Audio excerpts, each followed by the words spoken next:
Eu sou o professor Urani, o seu professor de atualidades. E voltamos aqui para continuar falando de Distrito Federal mais RID. E como manda a boa pedagogia, revisão do último bloco. Vamos lá.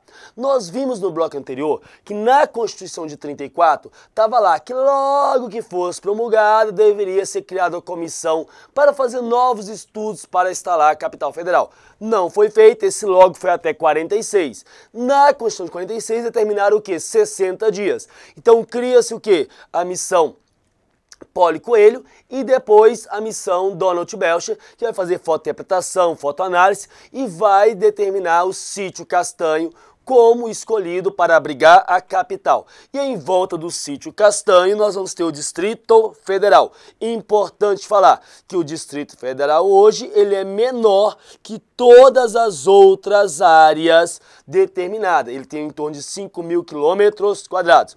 Transfere a capital? Ainda não. Até que vem JK num discurso em Jataí, interpelado pelo advogado Tuniquinho, Antônio Soares, e aí ele vai fazer o quê? Colocar no plano de meta deles a construção de Brasília. Foi fácil transferir? Ainda não, porque ele recebe várias resistências, mas ele consegue vencer essas resistências, mostrando questão de segurança, de interiorização, tá? De símbolo de Brasil Novo e principalmente, eu tenho que tirar a capital do tumulto das grandes cidades e por isso traz a capital para o Planalto Central, isolado de tudo, e Brasília é conhecida como Nova Versalhes. Agora sim, transfere a capital? Ainda não. Porque para transferir eu tenho que fazer o quê? Eu tenho que fazer um projeto, uma planta, um desenho, ou seja, um plano piloto para a construção. Com isso, eu vou fazer um concurso no âmbito nacional. JK até queria que fosse internacional, para dar maior projeção, mas convenceram ele, tem que ser nacional, sediado no Brasil. 63 candidatos se inscrevem, 26 apresentam projetos, mas só 4, na verdade, acabam atendendo todas as delimitações que já existiam.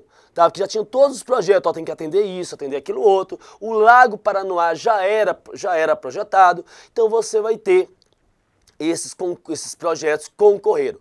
Você sabe que quem ganhou foi Lúcio Costa, mas você já viu outros projetos que concorreram com Lúcio Costa? Não? Então vamos dar uma olhada. Olha só esse aqui. Esse aqui foi um dos projetos que concorreu com Lúcio Costa.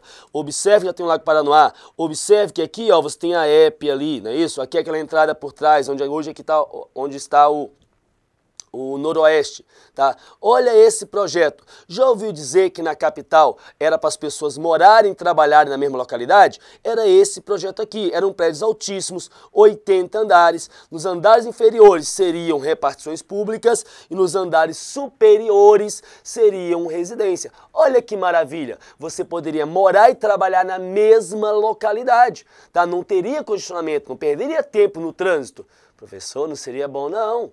Já imaginou? Tô saindo pro happy hour, tá, a esposa liga. Tá onde? Tá, tô no serviço, tô na porta do elevador te esperando. Não, não foi escolhido esse não. Olha só esse outro aqui. Esse outro aqui, gente, não venceu, mas vê se não parece com o que é hoje. Olha a tesourinha. Eu olhando com um pouquinho mais de cuidado, eu consigo ver a catedral aqui. Você não consegue também ver não? Olha ali a catedral, olha o Congresso ali ao fundo, olha o tanto que parece aqui. Nós temos mais esse projeto, olha a asa norte para lá, olha a asa sul para cá, olha a EP ali, tá? Gente, mas vence quem? Vence o Lúcio Costa, com 2 traços, tá certo? Linhas retas, trânsito, prédios em forma de pilotis, para as pessoas terem livre trânsito por baixo. Telhados planos, janela horizontal, seguindo o que a gente chama de carta de Le Corbusier, um arquiteto francês que na verdade influenciavam todos na época. E depois ele descobre que devido à declividade do terreno, teve que arquear ali. Então aqui tem o projeto de Lúcio Costa, que ele entregou já em cima da hora, eu costumo falar já nos acréscimos do 45 do segundo tempo, ou da prorrogação. Tá? Entregou o que, gente? Um rascunho, mas foi ele que ganhou. Ele ganha com esse projeto, não é isso? E aí vale lembrar, esse projeto é o projeto piloto de Brasília. É o plano piloto, é a carta piloto. Piloto quer dizer desenho, quer dizer molde. É o projeto piloto, é o projeto molde de Brasília. Tá? Aí vamos lembrar o seguinte, o quê? tá, gente, que o nome plano piloto, como disse o próprio Lúcio Costa, não tem nada a ver com o formato de avião, porque as pessoas têm mania de achar que o nome plano piloto tem a ver com avião. Lúcio Costa falou, ó, o nome plano piloto não tem a ver com o formato de um avião. Todos os projetos apresentados no concurso público chamavam-se plano piloto de Brasília. Lúcio Costa defendeu a tese de que a capital federal pudesse ser comparada a uma borboleta, tá? Que ela pudesse ser comparada a uma borboleta e não a um avião. Professor, aonde você está vendo a borboleta ali? Eu digo o seguinte, você vê avião, você está vendo avião, isso aqui, ó. Tá certo? Você vê avião aqui, não é isso? Então isso para você é o avião, não é isso? Tá, Lúcio Costa, como ele falou, tá? Ele não viu isso aí com avião, ele vê borboleta aqui, ó. Ele vê borboleta, essa área aqui, ó. Tudo isso aqui para ele é o que forma a borboleta, as asas da borboleta, aqui o corpo da borboleta, aqui a cabeça da borboleta e pode fazer até as anteninhas da borboleta. Você não está vendo borboleta ainda? Olha com mais cuidado, vê se você não consegue ver uma borboleta aí, tá? Então você agora viu uma borboleta? É por isso que o Lúcio Costa, professor, assim devia até girafa se for o caso. Mas Lúcio Costa falou que pensou numa libélula, numa borboleta, mas não em avião. Mas aí vai uma dica para você. Se na prova cair em formato de avião, tá certinho. Por quê? Porque isso ficou no imaginário popular. E hoje todo mundo fala em formato de avião. Beleza assim, tranquilo, então mas você sabe, Lúcio Costa falou que foi borboleta, mas hoje ficou com o imaginário como avião, tranquilo? E Lúcio Costa ganha o projeto e vai convidar quem para ser o seu arquiteto? Oscar Niemeyer, que participava da banca de avaliação dos projetos e mais ainda era amigo dele. Será que teve favorecimento? Imagina, que é isso? De jeito nenhum. Gente, então vamos embora fazer o quê? Vamos construir Brasília agora, não é isso? Vamos transferir a capital? Ainda não, porque tem que construir. E para construir, eu preciso de quê? De trabalhadores. E aqui nessa época tinha trabalhadores? Não, isso aqui na verdade era um imenso vazio. Você tinha algumas fazendas, umas distantes da outra, do pessoal que veio ainda lá com os bandeirantes, na época do auge do ouro, tá? Em Goiás, 1753, século XVIII, quando cai o ciclo do ouro, eles voltam para o litoral e poucos ficam aqui. E eu posso confessar para vocês que um desses poucos que ficam aqui foi meu avô. Foi meu tritiravô, tataravô, para depois vir o meu avô. Então meus avós, meus pais já moravam no DF antes de DF ser DF. Então você tinha aqui essas fazendas distantes umas da outra. Tá, eu falei meus pais porque meu pai e minha mãe eram primos. E naquela época é aqui, família goiana, né? Ou casa primo com prima ou então não casa, porque isso era um vazio demográfico. Essa era a grande verdade. As cidades eram distantes, os povoados eram distantes. E aqui você não tinha trabalhadores. Então, se quer construir, tem que trazer trabalhador da onde? De fora. Vai trazer trabalhador da onde? Do Rio de Janeiro? O pessoal quer sair? De jeito nenhum.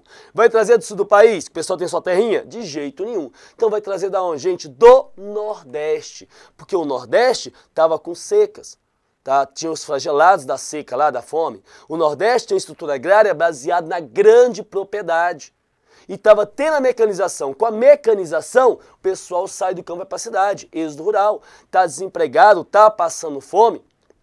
Então o que acontece? Você vai lá tentar trazer esses trabalhadores. Agora imagina a gente chegando, imagina o pessoal na época, chegando e falando lá para o nordestino na época. Ô, tá desempregado? Tá passando fome? Vamos lá para o centro-oeste, vamos lá para o Planalto Central, para o Poeirão.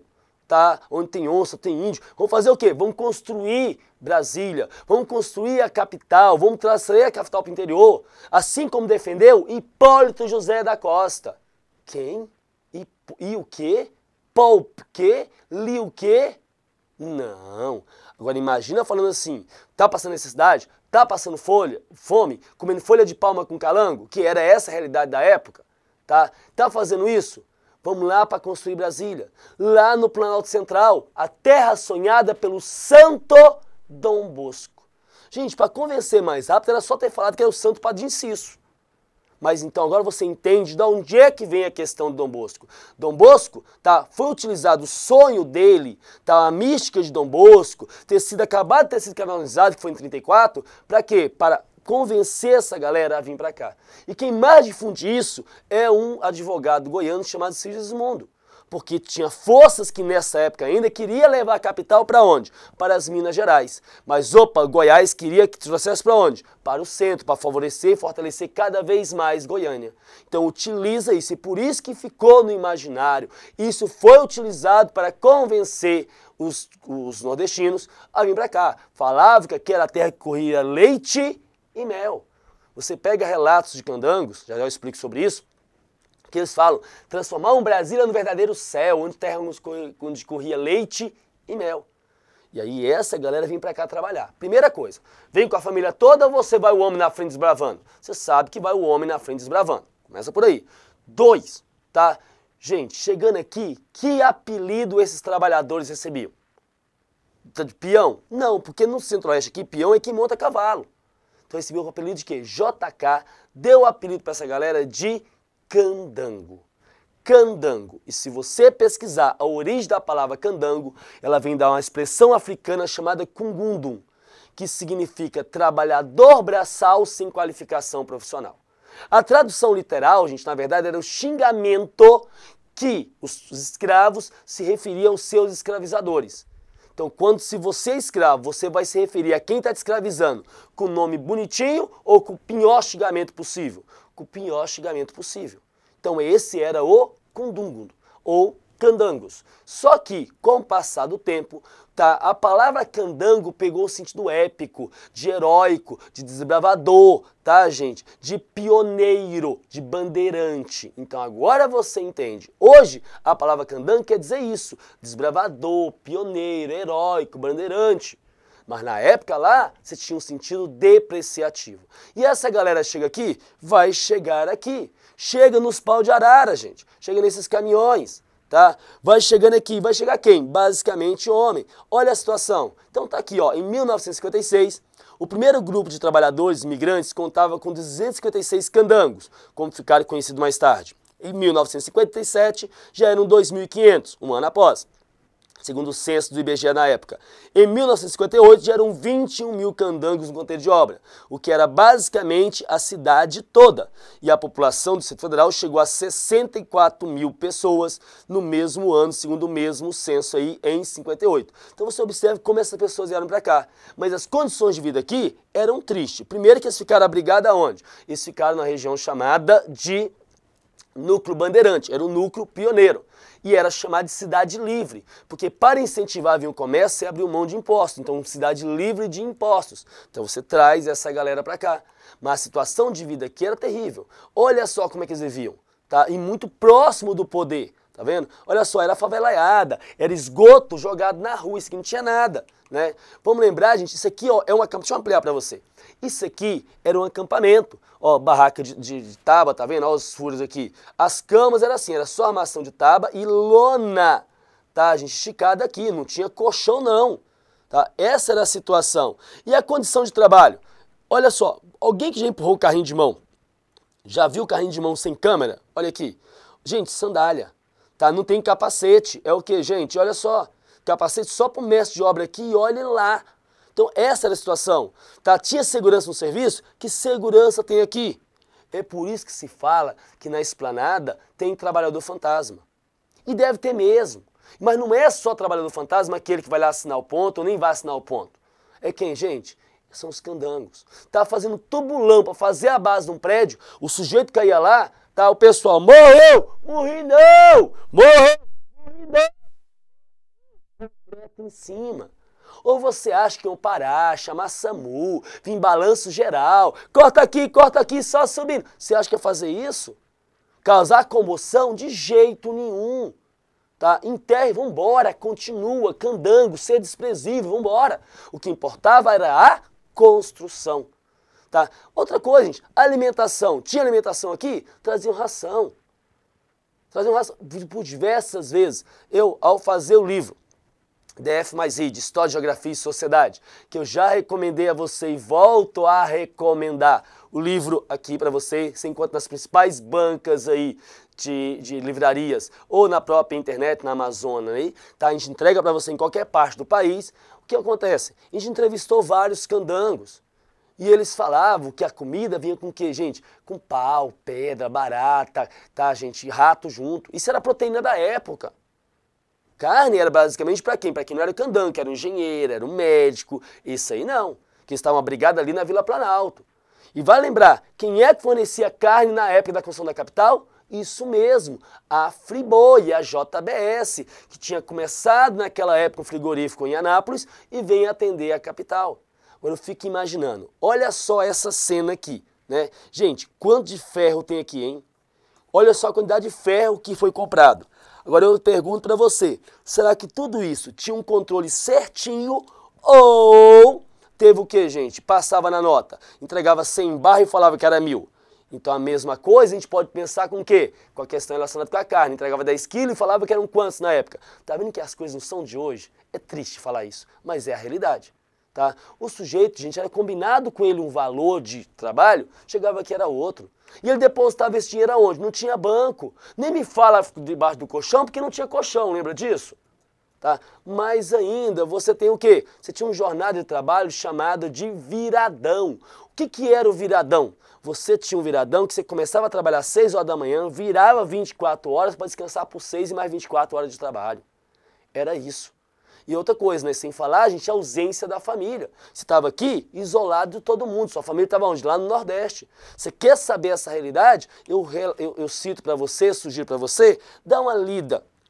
Assista um documentário chamado Poeira e Batom, no Planalto Central, tá? E leia também Memórias Femininas da Construção de Brasília. Você vai ver essa situação. Então isso vai provocar, gente, revolta entre os trabalhadores e os candangos. Mas você não podia ter revoltas. E para controlar qualquer revolta, você tinha o quê? A GEB. O que é a GEB? A GEB é a Guarda Especial de Brasília. Não é a PM. A PM hoje está com 208 anos, porque a PM já vem do Distrito Federal quando era no Rio de Janeiro.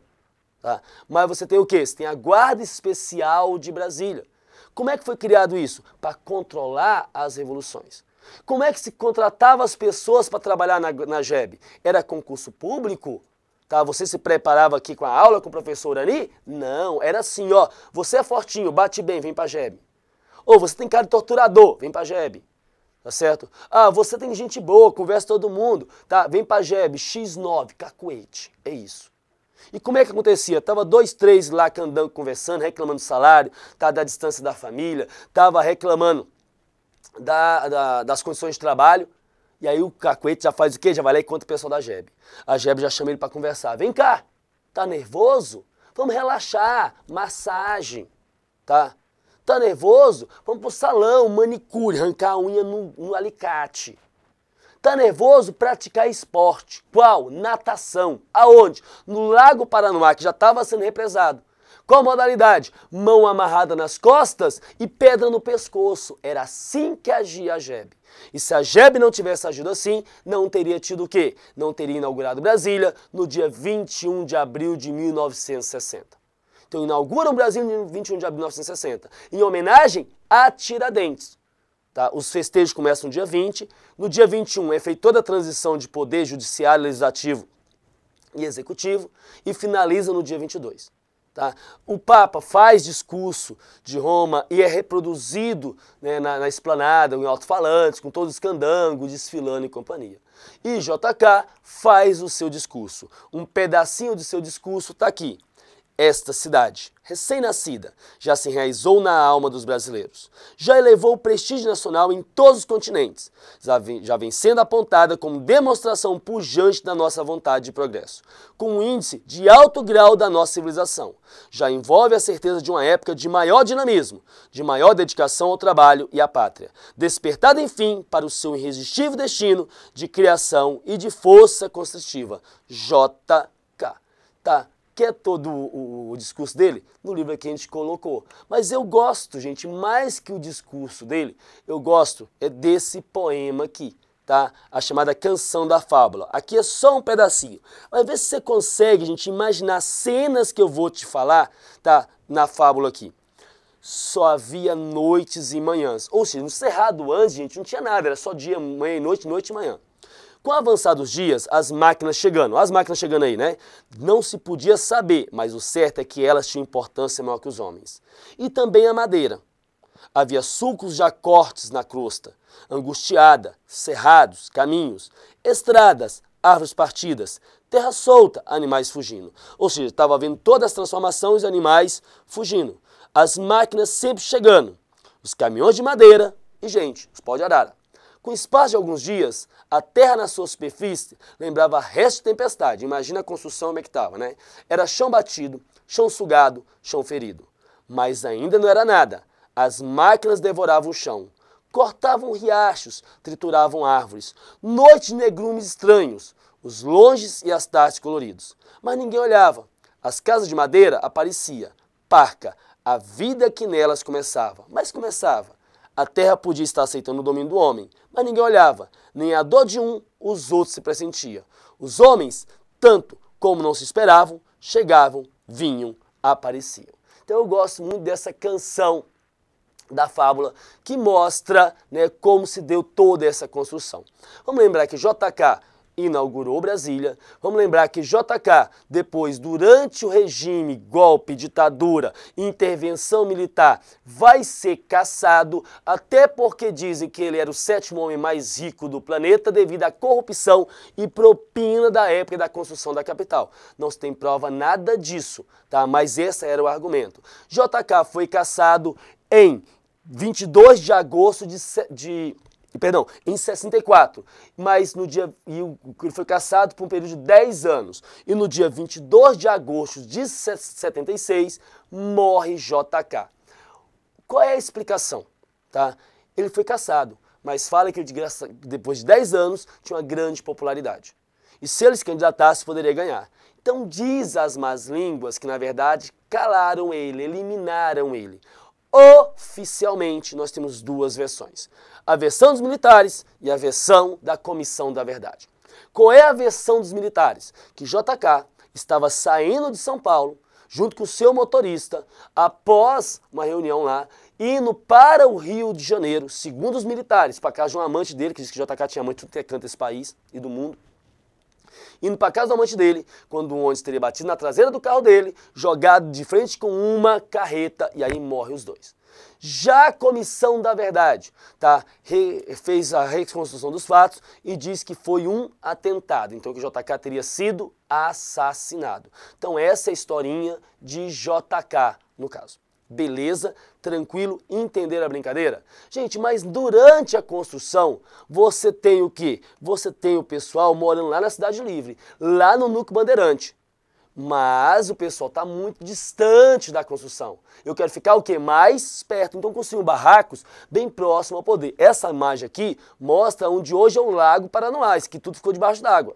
Tá? Mas JK gostava de chegar e, aqui, gente, e ver essa muvuca aqui, essa pobraiada? Você acha que a esposa dele gostava?